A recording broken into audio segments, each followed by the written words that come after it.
اعوذ باللہ من الشیطان الرجیم بسم اللہ الرحمن الرحیم۔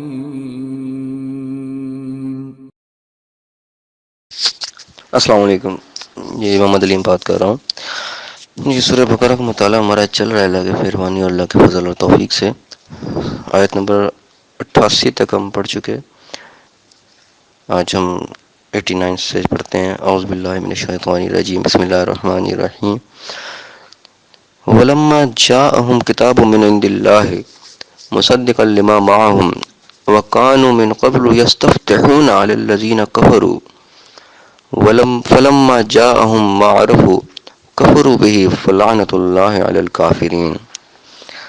اور جب خدا کے ہاں سے ان کے پاس کتاب آئی جو ان کے آسمانی کتاب کی بھی تصدیق کرتی ہے، اور وہ پہلے ہمیشہ کافروں پر فتح مانگا کرتے تھے، تو جس چیز کو وہ خوب پہچانتے تھے جب ان کے پاس آ پہنچی تو اس سے کافر ہو گئے، پس کافروں پر خدا کی لعنت۔ بئس ما اشتروا به انفسهم ان يكفروا بما انزل الله بغيا ان ينزل الله من فضله على من يشاء من عباده فباءوا بغضب على غضب وللكافرين عذاب مهين۔ جس چیز کے بدلے انہوں نے اپنے تئیں بیچ ڈالا وہ بہت بری ہے، یعنی اس چلن سے کہ خدا اپنے بندوں میں سے جس پر چاہتا ہے اپنی مہربانی سے نازل فرماتا ہے، خدا کی نازل کی ہوئی کتاب سے کفر کرنے لگے تو وہ اس کے غضب بالائے غضب میں مبتلا ہو گئے، اور کافروں کے لیے ذلیل کرنے والا عذاب ہے۔ یہ آیت نمبر 99 اور 90 میں نے آپ کے سامنے پڑھی، 89 اور 90، اور اس کا جو ترجمہ سیدھا سادہ میرے سامنے لکھا ہے بریکٹوں کے ساتھ وہ میں نے آپ کو پڑھ کے سنایا۔ اب اس میں غور کرتے ہیں کہ ہمارے لیے اس کے اندر کیا سبق ہے۔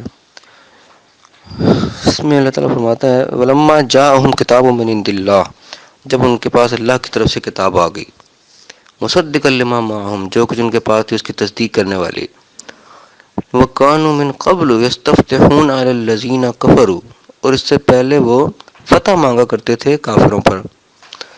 فَلَمَّا جَاءَهُمْ مَا عَرَفُوا، پھر جب ان کے پاس وہ چیز آ پہنچی جس کو وہ خوب پہچانتے تھے، کفروا بہ، اس سے انکار کرنے لگے، اس کے احکامات کو انکار کرنا شروع کر دیا۔ فَلَعْنَةُ اللَّهِ عَلَى الْكَافِرِينَ، تو ایسے انکار کرنے والوں پر اللہ کی لعنت ہے۔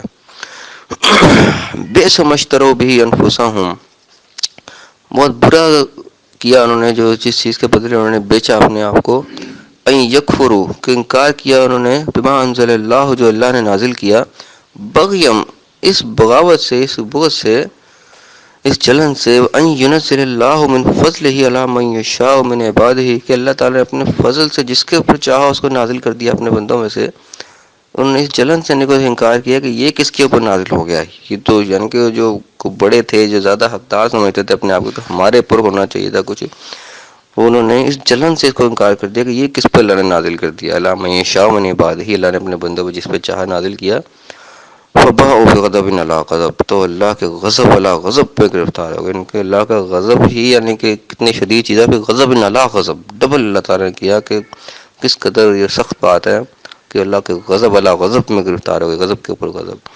وللکافرین عذاب مہین، اور انکار کرنے والوں کے لیے رسوا کر دینے والا عذاب ہے۔ اب یہ ایک غور طلب آیات ہیں۔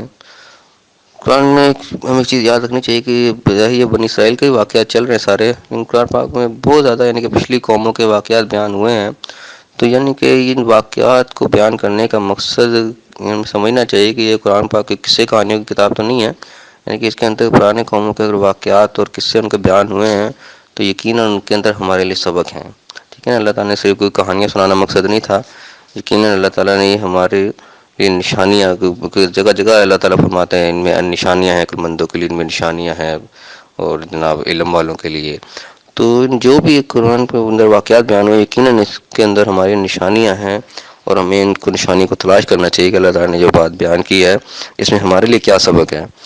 اب اس میں ہم غور کریں گے، ہمارے وَلَمَّا جَاءَهُمْ كِتَابٌ مِّنْ عِندِ اللَّهِ، اللہ کی طرف سے کتاب آئی، تو ہم دھیان رکھیں، غور کریں، ہمارے پاس بھی اللہ کی طرف سے کتاب آئی ہوئی ہے جو کہ تصدیق بھی کرتی ہے، مُصَدِّقًا لِمَا مَعَهُمْ کے الفاظ ہیں، تو ہماری کتاب بھی پچھلی کتابوں کی تصدیق کرنے والی ہے۔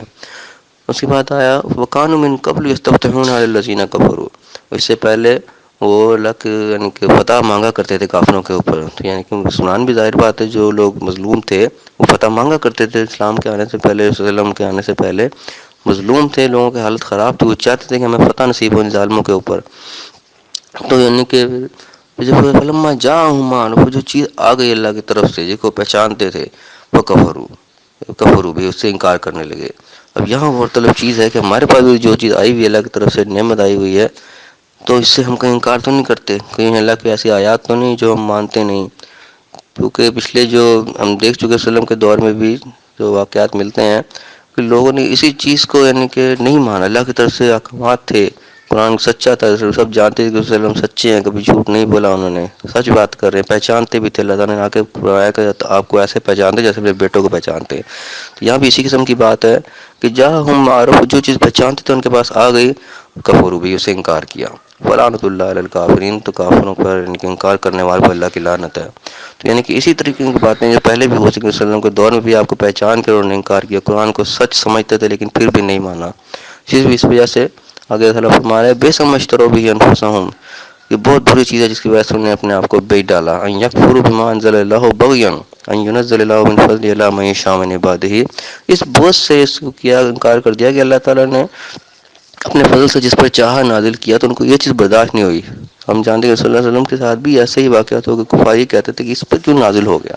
یعنی کہ یہودی بھی خاص طور پہ اس قسم کے کرتے تھے کہ یہ تو ہمارے اوپر آنی چاہیے تھی، یہ ان پہ کیوں نازل ہو گئی، یہ یہی ملے تھے نبی. یعنی کہ ہر دور میں ایسا ہوتا رہا کہ اللہ تعالیٰ نے اپنے فضل سے جس پہ چاہا اپنی رحمت کری تو لوگ اس سے انکاری ہوئے. رسول اللہ وسلم کے ساتھ بھی ایسا کچھ ہی ہوا.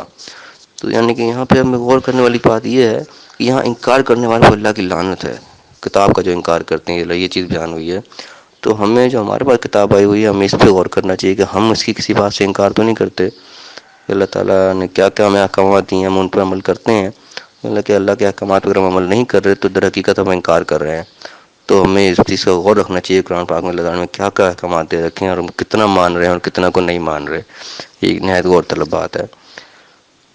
کیا فرماتا ہے فباءوا بغضب علی غضب، یعنی کہ ان کاموں کا نتیجہ پھر کیا ہوتا ہے کہ انسان پھر غضب علی غضب میں گرفتار ہو جاتا ہے. بہت سخت بات ہے یہ. وللکافرین عذاب مہین، اور انکار کرنے والوں کے لیے رسوائی والا عذاب ہے. یعنی کہ عذاب یہ کہاں خالی آخرت کی بات نہیں ہے، یہ عذاب دنیا میں بھی مل سکتا ہے.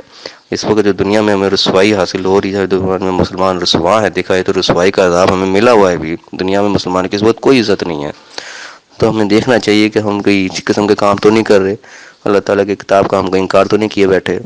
اور اگر ہم اپنے گربان میں جھانکیں تو ہمیں بہت ساری ایسی چیزیں نظر آتی ہیں کہ اللہ کے احکامات ہم نہیں مانتے، سب کچھ سچ مانتے ہوئے پہچانتے ہوئے بھی ہم نہیں مانتے. اسی کو انکار کرنا کہتے ہیں. تو ہم دیکھ بھی رہے ہیں نہیں مان رہے تو انکار کیا ہے؟ پھر یہی انکار ہے. اللہ پاک ہمیں عقل سمجھ عطا فرمائے. اللہ پاک ہمیں اللہ تعالیٰ کے ایک ایک حکم پر عمل کرنے کی توفیق عطا فرمائے. صراط مستقیم پر چلائے، دنیا آخرت دونوں جگہ کامیاب فرمائے. آمین. السلام علیکم.